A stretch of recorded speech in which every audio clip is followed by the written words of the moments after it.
বক্সগুলোকে সাজিয়ে এখন রেখে দিলাম। রেখে দেওয়ার পর আমাদের দোকানটাকে এখন ওপেন করতে হবে। ক্লস আছে, এখন এই দোকানটাকে আমরা ক্লস থেকে ওপেন করে দিলাম। ওপেন করার পর এখন আস্তে আস্তে মানুষগুলো আসবে আমাদের দোকানে জিনিসপত্র কেনার জন্য। এরপরে আমরা এখন কাউন্টারে এই জায়গায় বসবো, ওই জায়গায় মানুষ আসবে। এই যে মানুষগুলো আসে, এই যে কমলাগুলো নিবে, কমলা নিবে, পরে এই কাউন্টারে এসে টাকা বিল দিবে। ওই বিল থেকে আমাদের প্রফিট হবে।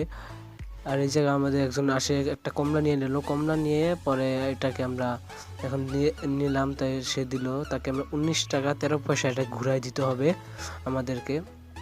10 টাকা দিলাম, পরে 5 টাকা, পরে 3 টাকা, 1 টাকা করে 3 টাকা দিলাম। দেওয়ার পরে এখন 13 পয়সা দিতে হবে, তাহলেই আমাদের হয়ে যাবে, তার টাকা ঘোরানো হয়ে যাবে। ওকে দিয়ে দিল, টিপস দিয়েছে আমাদেরকে এই টিপস বক্সে। আবার 2টা কমলা নিল, সে একটা কার্ড দিছে, এই কার্ডটার মধ্যে মানে টাকা আমাদের নিয়ে নিতে হবে এই কার্ড থেকে। পরে আরেকজন আসলো, আমাদেরকে লেভেল শেষ হয়ে গেছে, আমাদের 13 লেভেল হয়ে গেছে এই জায়গায়।